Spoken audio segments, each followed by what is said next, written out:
Welcome back students. I am Sarvesh Kumar.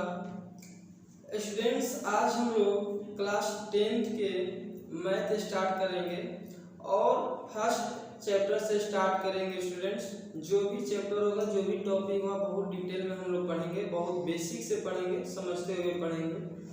तो students, आज जो मेरे पास टॉपिक है रियल नंबर, वास्तविक संख्या है, फर्स्ट चैप्टर है स्टूडेंट। और हम लोग फर्स्ट चैप्टर से स्टार्ट करेंगे और हर एक चैप्टर का हर एक एक्सरसाइज हम लोग क्या करेंगे, सॉल्व करेंगे। तो बात करें वास्तविक संख्या, रियल नंबर के स्टूडेंट्स, रियल नंबर होती क्या है स्टूडेंट्स? जैसा कि हम लोग पिछले क्लास में पढ़े थे नंबर सिस्टम में, नंबर के बारे में कि इवन नंबर अर्थात सम संख्या क्या होती है, विषम संख्या क्या होती है, उसके बाद भाज्य, अभाज्य, परिमेय, अपरिमेय, सभी संख्याएं हम लोगों ने पढ़े थे। तो आज हम देखेंगे वास्तविक संख्या क्या होती है। अब वास्तविक संख्या स्टूडेंट समझने से पहले आप ये समझिए कि जो परिमेय संख्या होती है, परिमेय संख्या, परिमेय संख्या अर्थात रेशनल नंबर,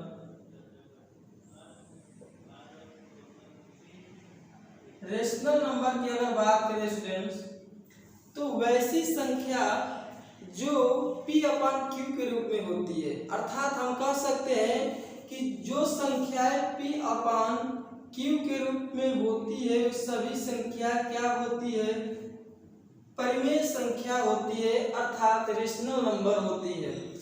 जहां पर स्टूडेंट्स Q जो होती है नॉट इक्वल होती है किसके, जीरो के। अर्थात जो हमारी Q की वैल्यू होती है वो जीरो के बराबर नहीं होती है। जैसे एग्जांपल में 2 है, 3 है, 4 है, 6, या हम बात कर रहे 6/3, 8/4, ये सभी संख्या क्या है, परिमेय संख्या है। देखिए यहाँ अगर यहाँ बात करें तो जो भी संख्या ये सब दी हुई है, इन सब के नीचे 1 होती है, इसलिए Q की वैल्यू 1 हो जाती है, जबकि हमारे जीरो के बराबर नहीं होती। अर्थात कि हम कह सकते हैं कि ये जितनी भी संख्याएं हैं ETC और होती है स्टूडेंट कि आप संख्याएं और भी ले सकते हैं, जैसे 2, 3, 4, 6, 6/3, 8/4, ये सभी संख्याएं और इत्यादि। इन तरह की जितनी भी संख्याएं हैं ये क्या होगी, परिमेय संख्या होती है। अब अगर बात करें स्टूडेंट्स अपरिमेय संख्या की, अपरिमेय संख्या अर्थात इरेशनल नंबर,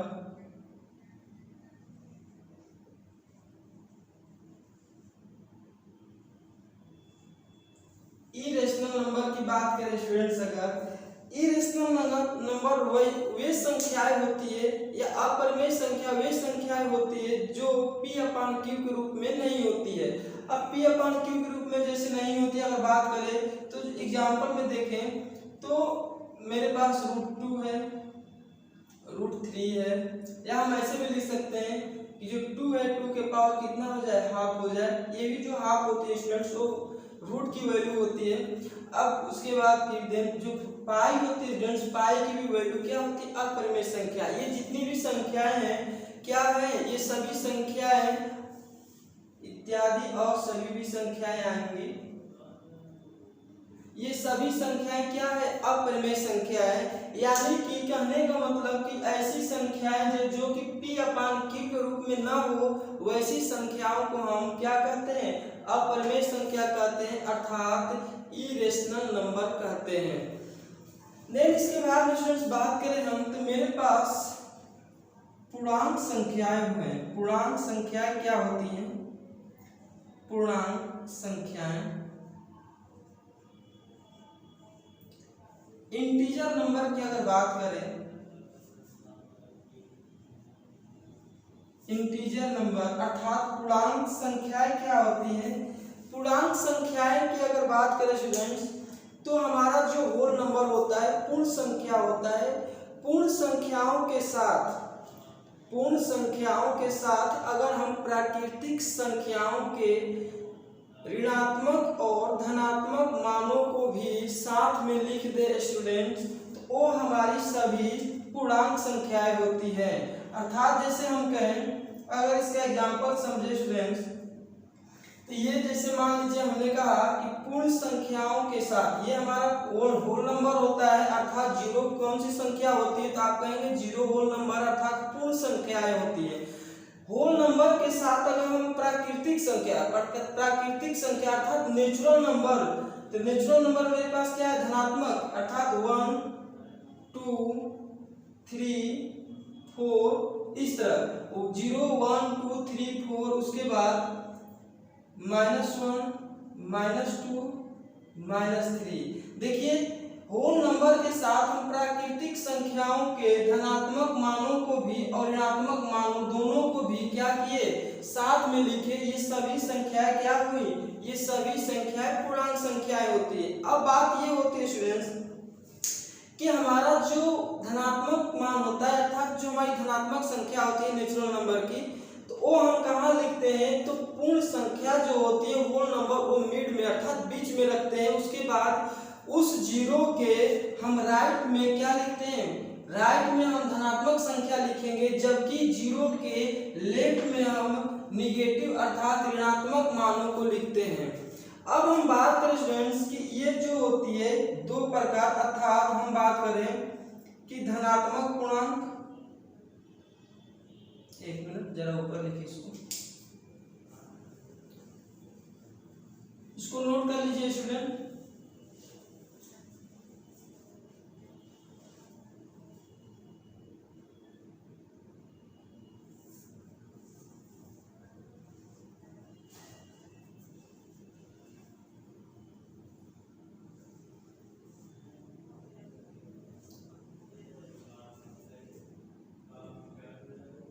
चलिए, तो अब हम बात करें जो पूर्णांक संख्याएं हैं, इनको दो पार्टों में हम देखते हैं।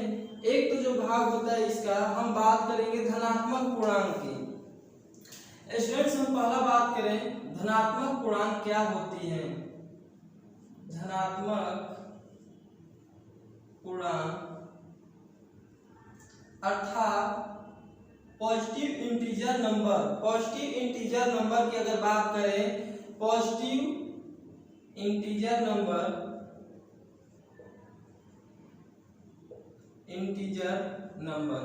पॉजिटिव इंटीजर नंबर की अगर बात करें स्टूडेंट्स, धनात्मक पूर्णांक संख्याएं क्या होती है। धनात्मक पूर्णांक संख्या अभी आपने देखा कि जो मेरे पास जो लिखे थे, देखिए जरा हम जीरो लिखे थे होल नंबर, उसके बाद हम लिखे थे 1 2 3 4 5 इस तरह संख्याएं होंगी। देन इसके बाद हम जीरो के लेफ्ट में अगर बात करेंगे, अगर बाएं साइड बात करेंगे, तो इधर इसका ऋणात्मक मान होता है -1 -2 -3 -4।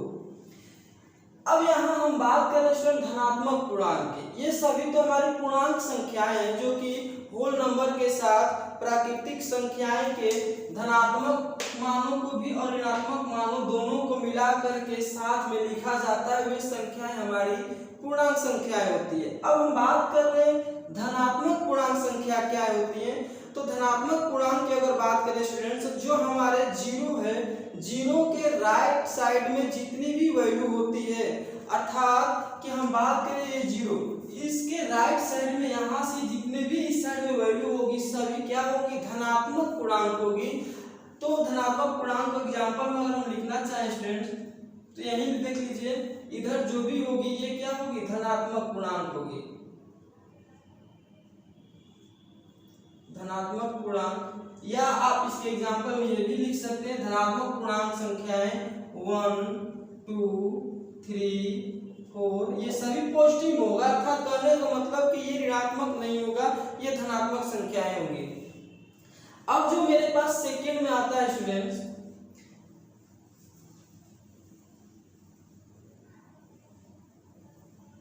अगर सेकंड में बात करें तो ये आता है मेरे पास ऋणात्मक पूर्णांक संख्याएं क्या होती हैं।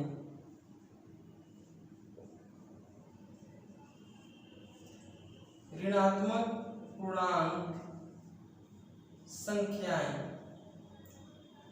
अगर हम ऋणात्मक पूर्णांक संख्याएं की बात करेंगे स्टूडेंट्स, तो ऋणात्मक पूर्णांक संख्या अभी आपने ऊपर देखा कि ये जितनी संख्याएं थी सब क्या थी, धनात्मक पूर्णांक थी। अर्थात जीरो के दाएं साइड में, अगर राइट साइड में बात करेंगे, जो भी संख्याएं होती है सभी धनात्मक पूर्णांक होती है, जबकि जीरो के अर्थात होल नंबर के लेफ्ट साइड अर्थात बाएं साइड की अगर बात करें, जो भी नंबर होगी स्टूडेंट्स वो सभी हमारा ऋणात्मक पूर्णांक होगी। जैसे देखिए, अगर एग्जांपल में इसको देखें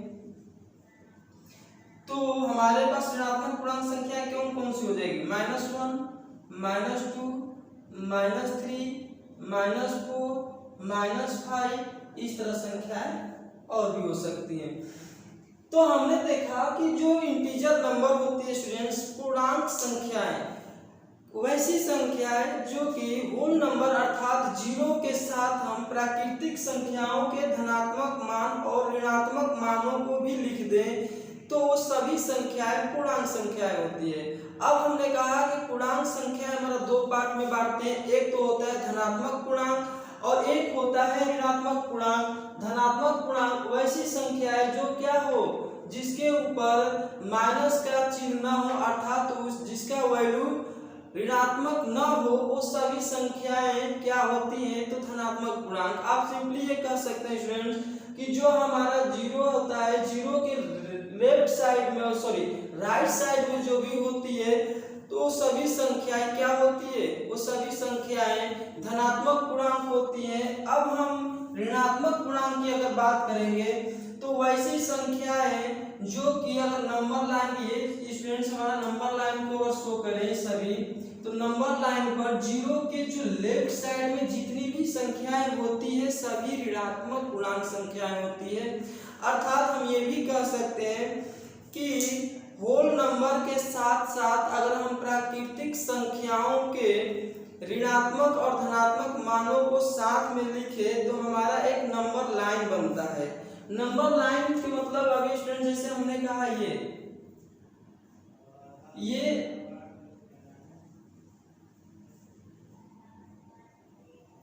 इसकी अगर बात करें तो हमने क्या कहा कि जीरो के साथ साथ अर्थात होल नंबर के साथ साथ अगर हम प्राकृतिक संख्याओं के धनात्मक मानों को और ऋणात्मक मानों दोनों को एक साथ ज्वाइन करके लिखें तो वहां हमारा एक नंबर लाइन का निर्माण होता है, ये नंबर लाइन होती है। अब नंबर लाइन क्या होती है स्टूडेंट्स, तो नंबर लाइन पर होल नंबर के साथ साथ प्राकृतिक के धनात्मक मानों और ऋणात्मक मानों को भी क्या करते हैं, लिखते हैं।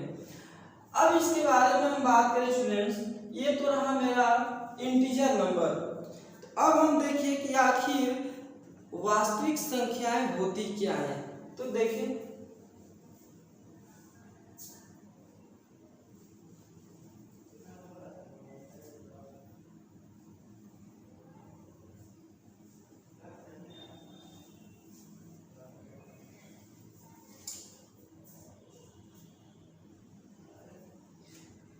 अगर वास्तविक संख्याओं की बात करेंगे स्टूडेंट की वास्तविक संख्याएं क्या होती है, देखिए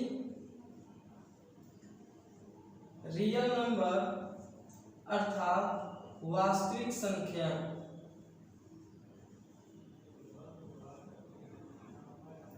वास्तविक संख्याएं क्या होती है।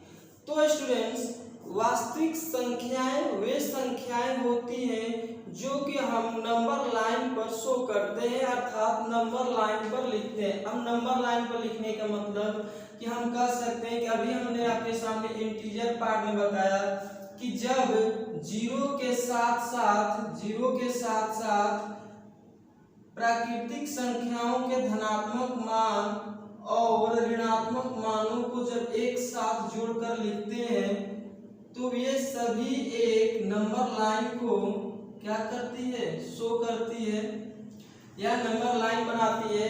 ये नंबर लाइन हुआ। अब नंबर लाइन पर बात करें स्टूडेंट, हमने क्या कहा कि वास्तविक संख्या वे संख्याएं होती है जो संख्याएं नंबर लाइन पर दर्शाया जा सके, अर्थात नंबर लाइन पर शो कराया जा सके, वे सभी संख्याएं हमारी वास्तविक संख्या होती है। अब हम बात करें कि वास्तविक संख्या अर्थात होगी क्या, कौन कौन सी संख्या है। अब जैसे हमने यहाँ तो देख रहे हैं कि नेचुरल नंबर भी होगा अर्थात प्राकृतिक संख्या, होल नंबर भी होगा। तो आपके मन में एक विचार आएगा क्या इसके अलावा और भी संख्याएं होती हैं। तो हाँ स्टूडेंट्स, अगर हम बात करें कि रियल नंबर की, तो सबसे पहले में होता है क्या, प्राकृतिक संख्या, प्राकृतिक संख्या अर्थात नेचुरल नंबर।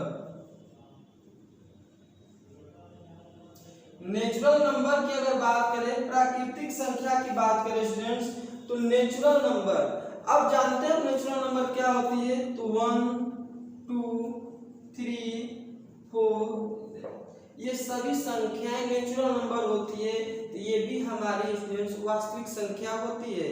अब इसके सेकंड में अगर बात करें तो होगी पूर्ण संख्या।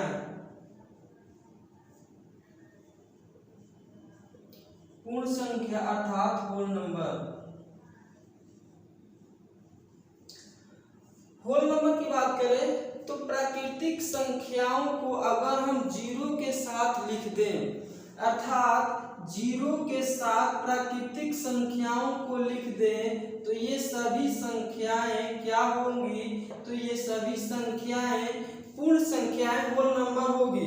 क्योंकि देखिए जो हमारी प्राकृतिक अर्थात जो नेचुरल नंबर होती है स्टूडेंट्स, वो हमारी संख्याएं पूर्ण नहीं होती हैं। तो अब हम बात करें कि अगर संख्याओं को जीरो से अगर लिख दें, वो संख्याएं क्या हो जाएंगी, पूर्ण हो जाएंगी। इसलिए इसका नाम स्टूडेंट्स क्या दिया गया, इसका नाम पूर्ण संख्याएं दिया गया। अर्थात जीरो के साथ प्राकृतिक संख्याओं को भी लिख दिया जाए तो ये सभी संख्याएं स्टूडेंट्स क्या हो जाएंगी, पूर्ण संख्याएं हो जाएंगी।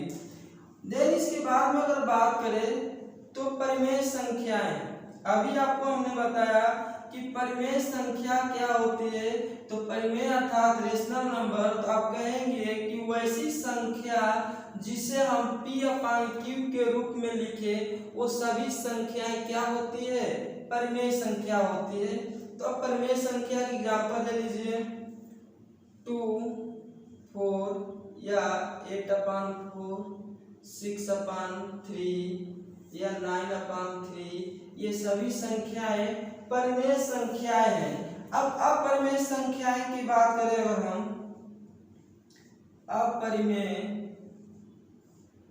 संख्या, अगर अपरिमेय संख्या की बात करें तो ऐसी संख्याएं जिसे हम जिसे हम p/q के रूप में न लिख सके, तो हमारी संख्या है अपरिमेय संख्या होती है। देन एग्जांपल आपके सामने है, √2 √3 √6 √5, पाई की जो वैल्यू होती है वो भी हमारी सब अपरिमेय संख्याएं होती है।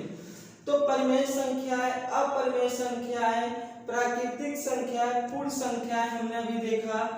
अब इसके बारे में हमने अभी बात किया था इंटीजर नंबर।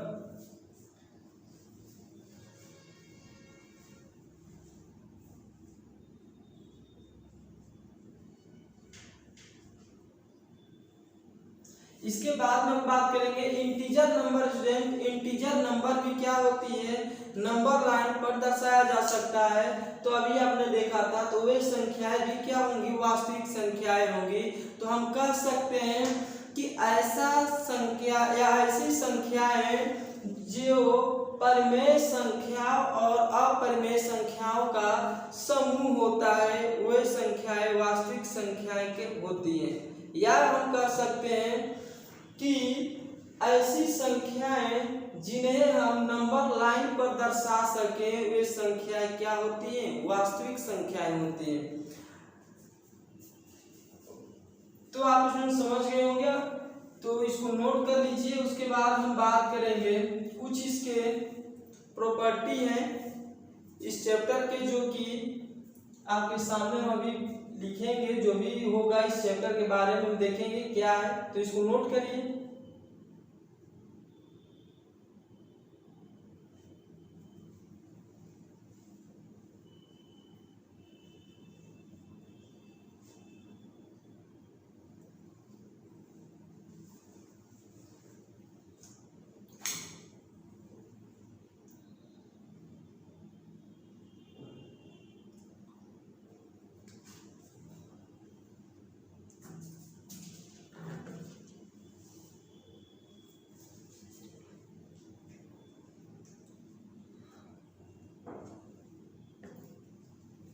चलिए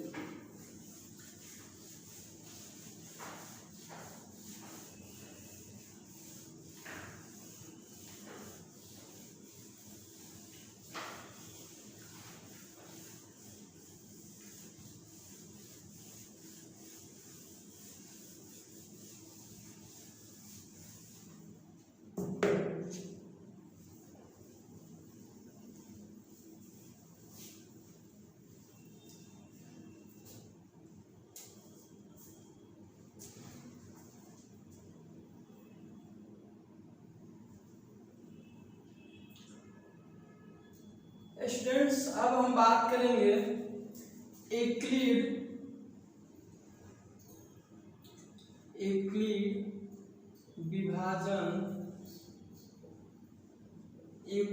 विभाजन प्रमेय।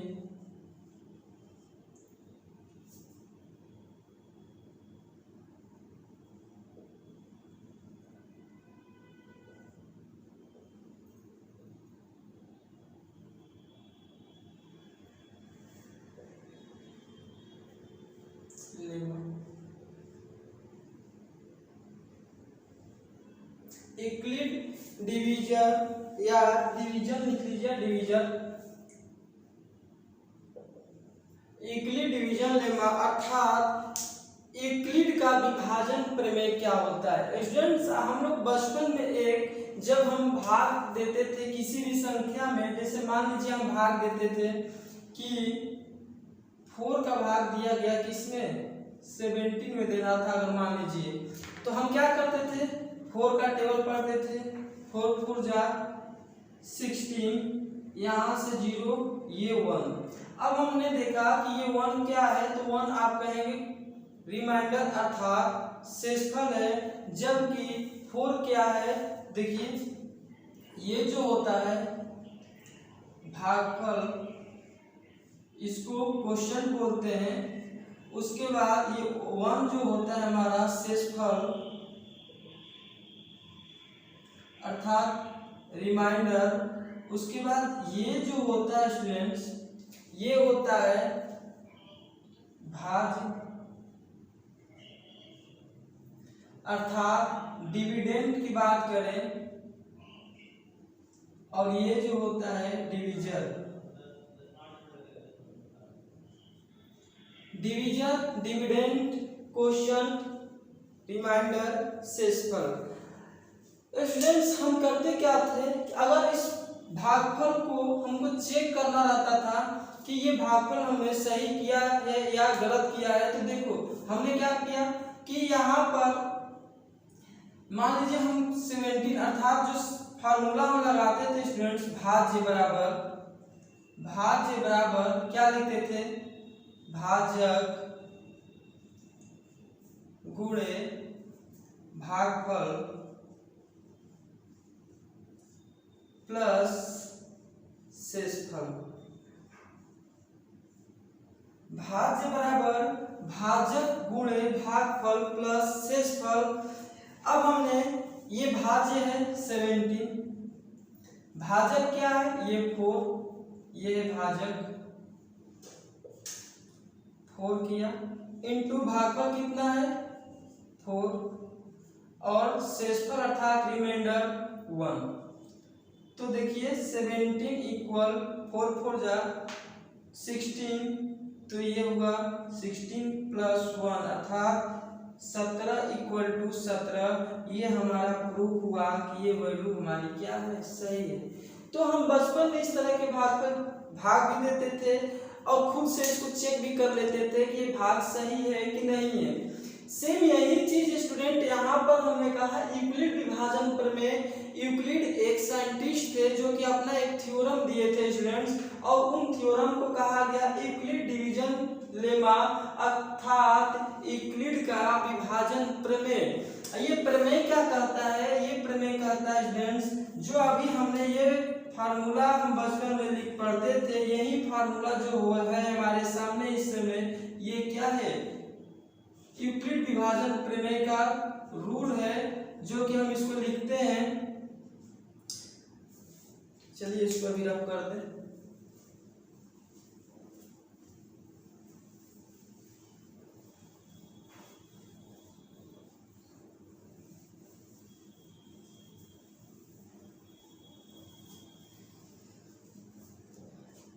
हमने कहा यदि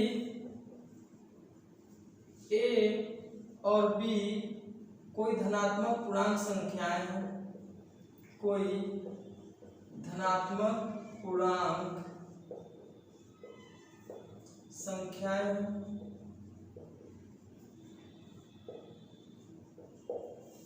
अर्थात let a and b for क्या एनी इंटीजर पॉजिटिव नंबर, अर्थात ए और बी हमारे पास धनात्मक पूर्णांक संख्याएं हैं।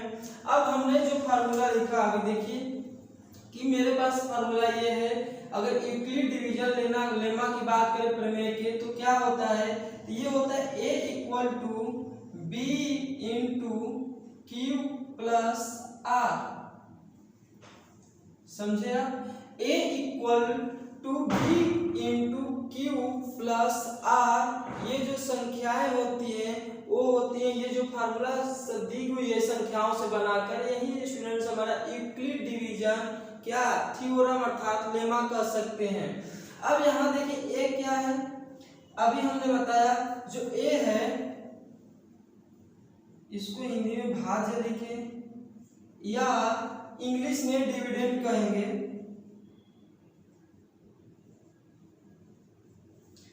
जो बी है ये है भाजक अर्थात डिवीजन, जिससे भाग दिया जाता है, और जिसमें भाग दिया जाता है वो डिविडेंड होता है, जिससे भाग दिया जाता है वो हमारा डिवीजन होता है। अब हम बात करें ये होता है भागफल अर्थात क्वेश्चन, और ये होता है शेषफल अर्थात reminder. Okay, a equal to B into Q plus r, अर्थात हम कह सकते हैं इसको हिंदी में कि जो फार्मूला है स्टूडेंट्स ये होती है भाज्य बराबर भाजक गुणे भागफल प्लस शेषफल, अर्थात कि a equal to B into Q plus r जो होता है यही हमारा यूक्लिड विभाजन थ्योरम होता है। अब यहाँ हमने कहा भाज्य बराबर भाजक गुणे भागफल प्लस शेषफल, स्टूडेंट्स यही चीज है सेम, भाजक गुणे भागफल, भाज्य बराबर भाजक गुणे भागफल प्लस शेषफल। अब इस पर क्वेश्चन कैसे सॉल्व होता है, क्वेश्चन कैसे प्रूव करेंगे, देखिए यहाँ पर तो भाग के अकॉर्डिंग या भाग को भी हम चेक कर सकते हैं, डिवाइड को कि डिवाइड सही है, भाग को देखते हैं तो इस तरह लिख सकते हैं, लेकिन इसका यूज एक जगह और किया जाता है, जैसे हमको एचसीएफ निकालना हो, एचसीएफ अर्थात हाईएस्ट कॉमन फैक्टर, जो हमारा एचसीएफ होता है स्टूडेंट्स, देखिए अगर इसकी यूज देखिए स्टूडेंट्स,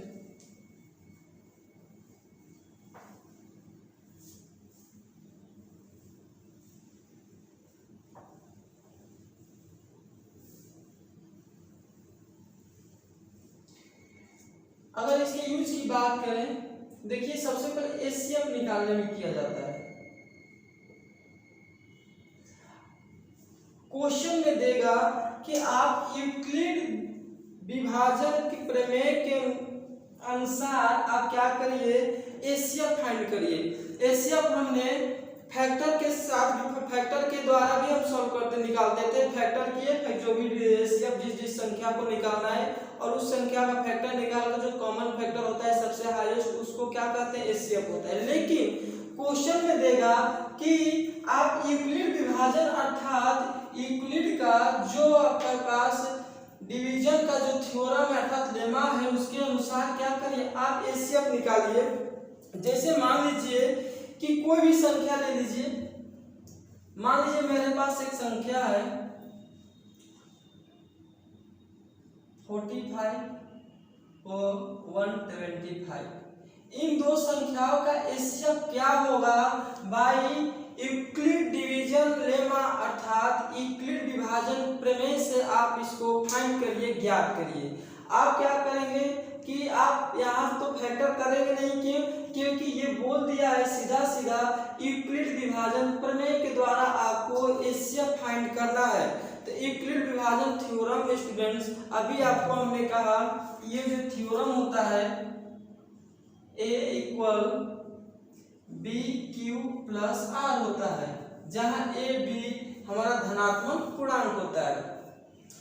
अब बात करें कि ये कैसे होगा, तो देखिए इसका जो लिखने या सॉल्व करने का जो प्रोसेस होता है स्टूडेंट्स, क्या होता है, तो हम देखेंगे कि इसमें दोनों में सबसे स्मॉल कौन है। तो हम कहेंगे कि जो मेरे पास 45 45 है, ये छोटा है किससे, 125 से। तो आप 45 को लीजिए और 125 में क्या करिए, डिवाइड करिए।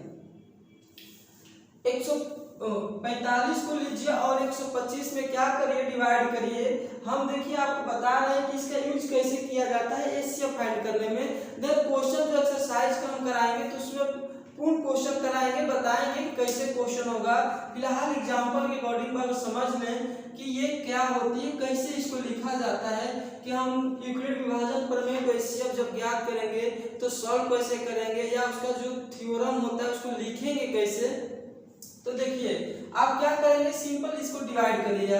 तो डिवाइड करेंगे, कैसे करेंगे, तो आप 45 से देखेंगे 125 को कितने बार में क्या हो रहा है, डिवाइड हो रहा है। मान लीजिए कि हम बात करें 145 को, तो आप कहेंगे कि 45 गुना कितना, 90। 45 किया इससे क्या हो जाएगा, 125 से ज्यादा हो जाएगा। तो 45 गुना 90, अब यहां से माइनस करिए 5 और यहां से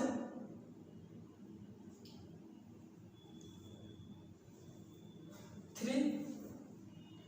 अब देखिए ये 35। अब इन चीजों को जो यहाँ जो स्टूडेंट्स, यहाँ जो हमारा क्या है, ये जो हमारे पास भाजक है अर्थात जो डिवीजन है, अब इसको हम यहाँ डिविडेंड के रूप में लिखेंगे। जो हमारा रिमाइंडर बचेगा ये हमारा डिवीजन का काम करेगा। देखिए अर्थात इसको बना लेंगे क्या, भाजक, और यहाँ पर भाज्य बना लेंगे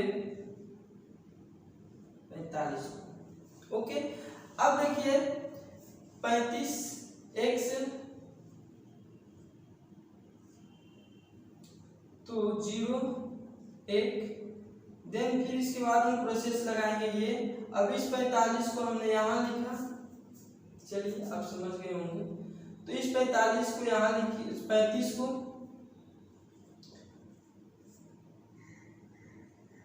3 30 0 5 और यहाँ 10 फिर 2 से 0। ये प्रोसेस स्टूडेंट हम तब तक करेंगे जब तक रिमाइंडर में 0 हमको ना फाइंड हो जाए। अब देखिए हमने एग्जांपल लिया था, ये एग्जांपल था कि कैसे हम इसको प्रोसेस में कैसे सॉल्व करेंगे, या इस जो यूक्लिड विभाजन लेमा है इसका यूज कैसे हम करेंगे स्टूडेंट्स। अगर इसका बात करें तो देखिए सबसे फर्स्ट स्टेप में क्या लिखेंगे, फर्स्ट स्टेप में अगर बात करेंगे तो हम लिखेंगे कि जो मेरे पास 45 अर्थात 125 इक्वल टू क्या लिख सकते हैं, इसी फार्मूला के अकॉर्डिंग लिखेंगे स्टूडेंट्स। फार्मूला मेरे पास था a equal to b q plus are. ये फार्मूला है भाज्य बराबर भाजक गुणे भागफल प्लस शेषफल। अब इस पहले स्टेप में देखें तो मेरे पास क्या है, भाज्य क्या है, भाज्य 125। तो 125 को हमने लिखा ये इक्वल में भाजक क्या है 45 की ये, इसके लिए जो भागफल होगा 2 प्लस इसका जो रिमाइंडर बचा था, कितना बचा था 35। अब फिर बात करेंगे सेकेंड स्टेप में हमने क्या किया था। तो सेकेंड स्टेप में स्टूडेंट देखिए जो रिमाइंडर बचा था उसको हमने कहा कि आप बना लीजिए भाजक, और जो हमारा पहला भाजक था उसको बना लिया फिर भाज्य। तो हमने कहा कि यहाँ पर देखिए 45 बराबर हम लिखेंगे सेकेंड स्टेप में, ये हमारा फर्स्ट स्टेप, यहाँ से सेकेंड स्टेप। तो 45 इक्वल टू लिखेंगे 35 इंटू में इसका भागफल 1 और इसका शेषफल 10। थर्ड स्टेप जो होगा स्टूडेंट्स मेरे पास, अब थर्ड स्टेप में देखिए जो इसका रिमाइंडर था इस शेषफल का, इस शेषफल को हमने बना लिया भाजक, और जो हमारा सेकेंड पर जो था क्या भाज्य, वो भाजक उसको हमने बना लिया भाज्य। तो देखिए इस 35 को अब लिखेंगे हम कैसे, इस 35 को ये 35 इक्वल लिखेंगे। देखिए भाजक गुणे भागफल प्लस शेषफल, तो 10 3 5। थर्ड स्टेप के लिए तो 10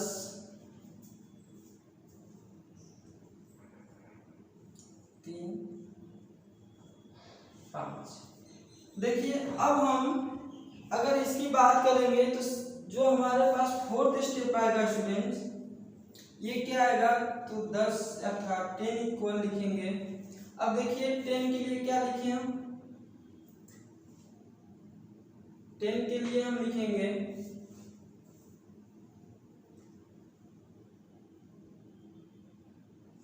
5 × 2 + 0। 5 × 2 + 0। देखिए यहाँ पर रिमाइंडर क्या हो गया, 0। हमारे पास फोर्थ स्टेप बना, यही हमारा जो प्रोसेस होता है क्या, यूक्लिड डिवीजन लेमा, अर्थात यूक्लिड डिवीजन का अगर थ्योरम का यूज करके हमको एचसीएफ निकालने को देगा तो स्टूडेंट्स इसके अकॉर्डिंग हम इस तरह क्या करेंगे, एचसीएफ निकालेंगे। अब हम जब ये प्रोसेस हमने सॉल्व कर लिया है, प्रोसेस किया, अब हम मेन बात करें कि आखिर एचसीएफ होगा कौन सा। तो देखिए सबसे लास्ट स्टेप में अगर बात करें कि अंतिम चरण में जो मेरे पास क्या होता है, जो मेरे पास भाजक अर्थात जो डिवीजन होता है, जो इस प्रोसेस के करने के बाद स्टूडेंट्स हमारे पास जो सबसे अंतिम चरण लास्ट स्टेप की अगर बात करें तो जो लास्ट स्टेप आएगा, उस लास्ट स्टेप में जो हमारा भाजक होगा स्टूडेंट, भाजक होगा, वही क्या होगा, एचसीएफ की वैल्यू होगी। एचसीएफ इक्वल टू लिख सकते हैं 5। ये मेरे पास क्या है, ये है मेरे पास एचसीएफ ऑफ बाय क्या, यूक्लिड विभाजन थ्योरम अर्थात लेमा कह सकते हैं, प्रमेय कह सकते हैं। तो ये स्टूडेंट रहा एचसीएफ ज्ञात करने का फॉर्मूला या यूक्लिड विभाजन का जो थ्योरम है। इस थ्योरम के अकॉर्डिंग हम बहुत तरह के क्वेश्चन सॉल्व करेंगे, प्रूव भी करेंगे, जो भी क्वेश्चन सामने आएगा। ये था स्टूडेंट्स जितनी भी चीजें थी बेसिक जो एक्सरसाइज में हम लोग यूज करने वाले हैं। देन इसके नेक्स्ट पार्ट में स्टूडेंट हम लोग सॉल्व करेंगे, इसके एक्सरसाइज के बारे में देखेंगे, जो भी एक्सरसाइज की क्वेश्चन होंगी सब सॉल्व करेंगे। तो इतना चीजें थी इसके चैप्टर में यूज होने वाले, जो भी समझे थे स्टूडेंट्स, आई होप कि आप लोगों की सब कुछ सही से समझ में आ गया होगा। उसके बाद हम लोग नेक्स्ट स्टेप में देखेंगे इसके एक्सरसाइज की क्वेश्चन। तब तक के लिए थैंक यू, धन्यवाद।